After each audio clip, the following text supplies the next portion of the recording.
Reimagining democracy. The crisis of elected misrepresentation highlights how the world is full of weak democracies. The United States is one of many existing to mask the intentions and efforts of a global oligarchy. We are fed narratives of voting as a source of change, knowing that the public's well-being is given less priority than private interests by elected lawmakers. People are frustrated with the democratic republic and are being driven toward more radical alternatives. They are justified in that our present understanding of democracy is inadequate to support transcendent humanity. They are incorrect in assuming that any alternative ism or the absence of a state could ever be enough. Democracy, as a means of driving consensus among citizen stakeholders and supporting redistributive efforts to fund public works, plays a vital role in systemic actualization. The majority of anti-government sentiment we observe at this moment is often an attempt to avoid obligations to others. However, it is not completely unfounded. Our crisis of elected misrepresentation highlights how those within elected positions of power prioritize their personal wealth and the wealth of their sponsors over the well-being of their constituents. With that said, the idea that a hyper-conservative fascist solution or an anarchist alternative would be ideal is an illusion that would only accelerate the crisis and further calcify birth as the most important event of our lives. Systemic actualization and our vision of deep freedom are rooted in cooperation and the individual core values we embrace in alignment with the single truth. Reimagining democracy is a necessary step for the management of large groups, federations, and nations within a systemically actualized society. Present-day democracies suffer from several ills explored previously. Legalized bribery, in the forms of lobbying and campaign donations, ensures that the system prioritizes wealthy individuals and organizations. Opaque elections and policy decisions prevent the public from engaging more deeply, and a general lack of accountability creates a despondency among many who opt out of the process entirely. Although these critiques are accurate, they are symptoms of a larger structural issue with the design of democracy around the world. Our efforts focus on redesigning democracy from the ground up, building a philosophy of consensus to manage shared systems. We begin with recognizing that nothing about our democracy is inherently natural or necessary. It is, like all things, a construct frozen in the time of its creation. Our ability to change or alter its trajectory is directly correlated to our will to do so.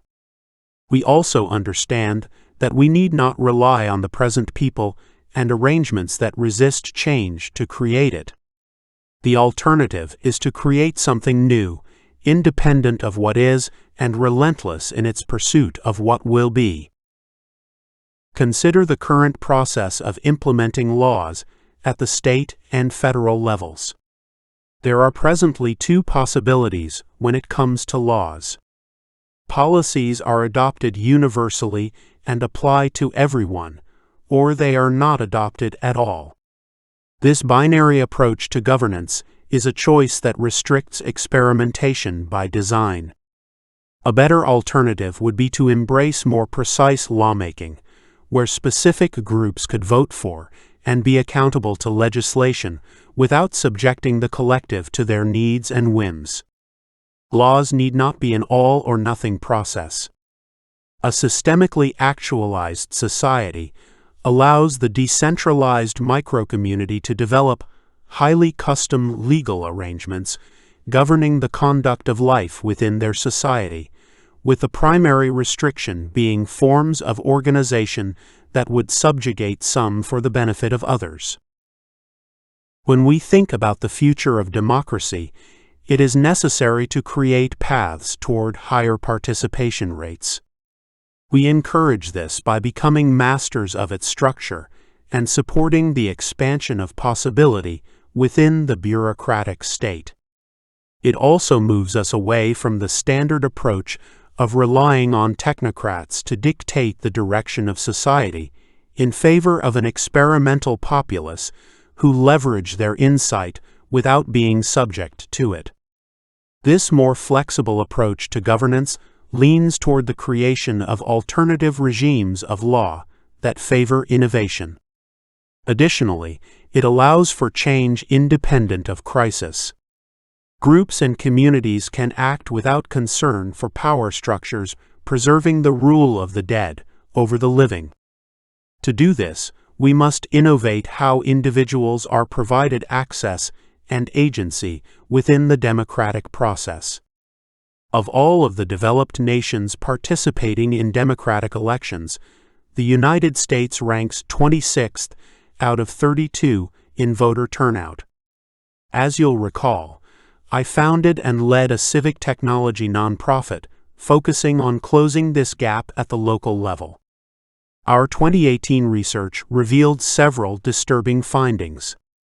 For many, the cost of running for local office was prohibitive, exceeding $20,000 in many of our pilot state communities. The lack of restrictions on financial spending in campaigns at all levels deters community members without access to high levels of disposable income from attempting to become engaged. In doing so, we stifle alternative perspectives and imagination. We also discovered that 77% of the local candidates posted no information online about their candidacy in the form of direct websites and social media pages. By denying community members access to relevant information, candidates also removed their agency of informed consent within the democratic process. Now, we might assume that the financial and informational barriers preventing greater democratic engagement are relics ripe for reform. Unfortunately, this is not the case. Many of those elected to local leadership positions seek to maintain the present arrangements to preserve their power. Our research produced feedback such as, "We don't want higher community participation," and "Transparent elections don't benefit incumbents." Despite this feedback, we continued to build, developing a public platform to manage access and agency within the local election process. We intended to establish a more direct democracy at the community level through ease of access and paths to participation. Although the organization was sunsetted due to financial difficulties, our solution remains as relevant as ever. A digital public campaign platform provides a direct alternative to our present political information systems and opens doorways to eliminating corruption of the process. Ideally developed, managed, and continuously iterated by a nonpartisan DAO or nonprofit, this political technology enhances individual agency and access in the political process at all levels of government. It provides a standardized format for candidate information entry and digestion, highlighting aspects of the candidate, such as their professional history, personal values, and their vision for the community they intend to serve. This information is presented to potential voters in an easy-to-digest format that is consistent in its presentation across all levels of elections. Beyond information, the platform could provide easy and accessible pathways to informed decision-making. For example, Likert scale personality tests across various categories could be used to quantify value alignment between citizen and candidate in the form of matching percentages similar to dating websites. Once established, the platform could also support voting or the delegation of votes, as is popular in existing DAOs. Stakeholders could delegate their votes to other community members, empowering those choosing to abstain from being represented by a perspective they align with. This model of citizen access to candidates is best served by legislation requiring candidates to leverage the platform for their campaign. Having the majority of candidates participate on the platform would empower us to make more sweeping changes to our electoral process, such as limiting or eliminating campaign financing and expenditure. Through the dedication of public education resources and programs, we educate the populace on its use and value to our democratic process. We might choose to incentivize participation to drive initial adoption. Pushing this model even further, we could mandate that all financial transactions between individuals or groups with a candidate be handled through the platform and recorded on its independent blockchain to ensure absolute transparency. This same approach could be applied to all government spending. In just a few election cycles, we could usher in a new era of democracy, prioritizing citizen access and agency ahead of private interests. Enhancing access and agency within the process of democracy is the primary path to high engagement, but plenty of alternatives exist. Compulsory voting is an option. For example, Belgium's laws require voting, with financial penalties for those who do not. The result is a significantly higher average voter turnout than in the United States. This option provides a clear-cut solution to turning out more voters, but doesn't necessarily guarantee aware engagement with the process. What does it matter if more people vote if they remain unfamiliar with who and what they are voting for? Without proper assurances in regard to the freedom to vote, this path could also turn out to be little more than a penalty for the poor. Ranked choice voting is another incremental improvement.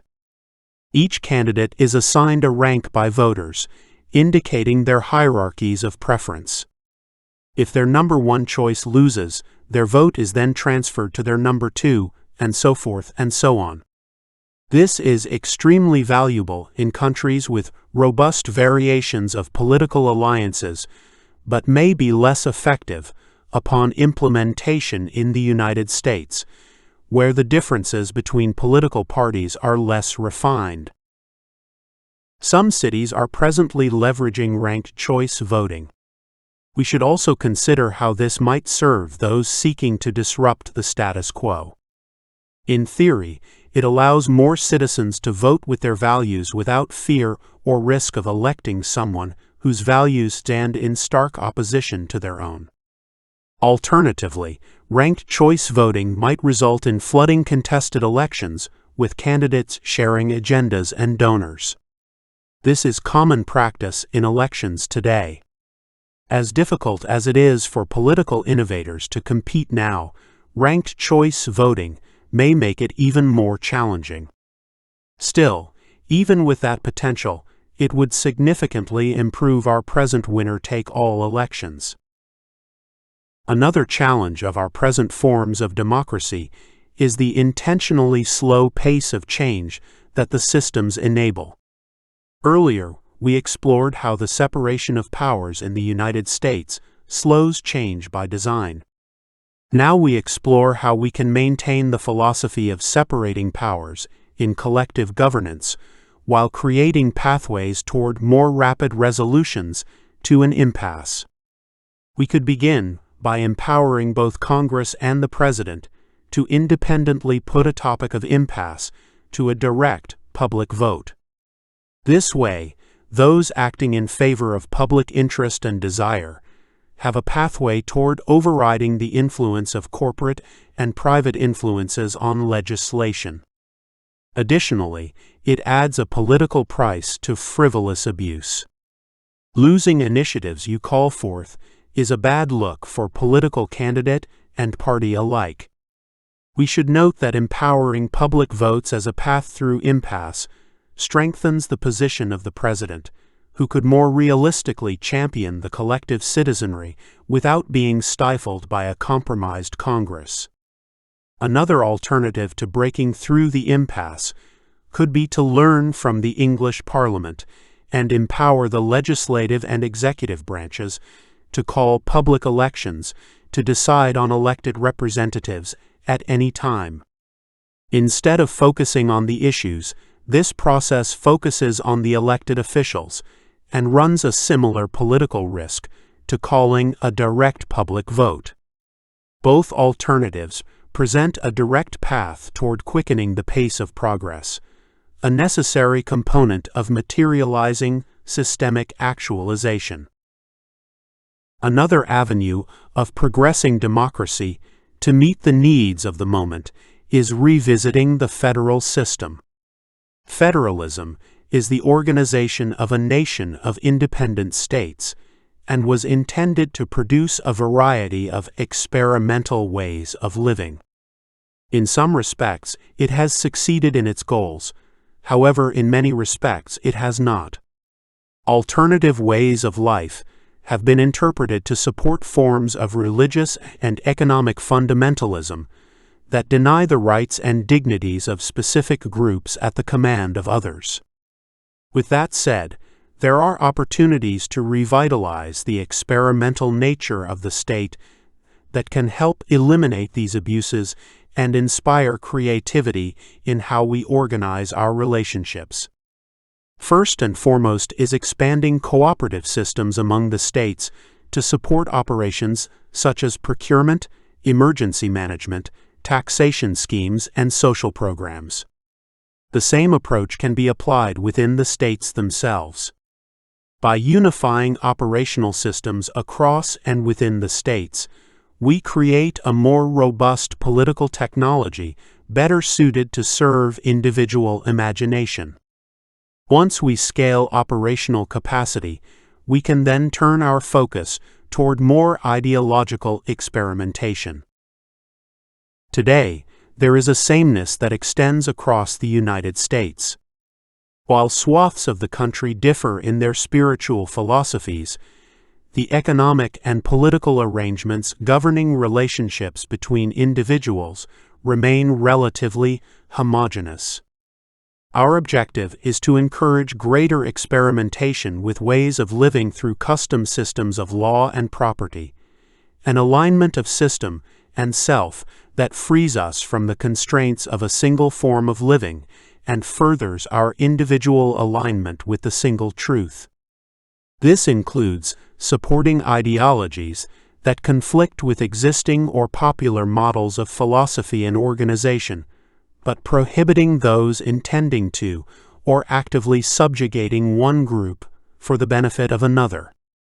Outside of that, there are few limits. We make it easier for groups to be different and live differently. This depth of freedom is built upon the 8 dignities, which remove the state's authority in determining individual agency and access. The dignity of transportation provides people the freedom to relocate, to build community in alignment with their vision of the good. We can imagine periodic relocation initiatives as new communities form and attract new participants. Cementing these dignities in the rights of each individual, children included, paves the way to more expansive social contracts. No individual or community taking advantage of the 8 dignities can deny them to others. The purpose of these experimental laws and systems is to encourage the new. To this end, we deny reorganization frameworks that would only serve to make the already powerful more so. Courts would first review new subsets of laws and property to ensure compliance within the frameworks we choose. These laws would then move toward a formal approval process by a publicly elected central committee. We create a multi-layered form of state that reinforces the larger collective vision while supporting highly customizable forms of being. Instead of thinking of liberty and democracy as opposing forces, we reorganize them to be symbiotic. This reflects our understanding of the relational universe as guided by the single truth.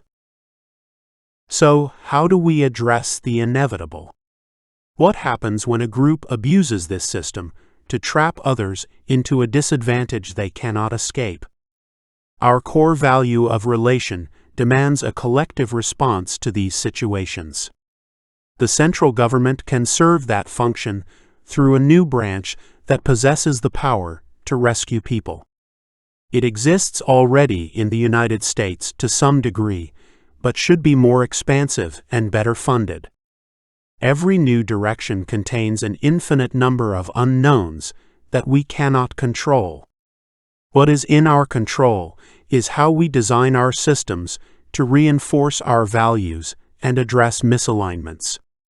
Our reimagination of democracy is the development of a new suite of tools through which we craft our destiny.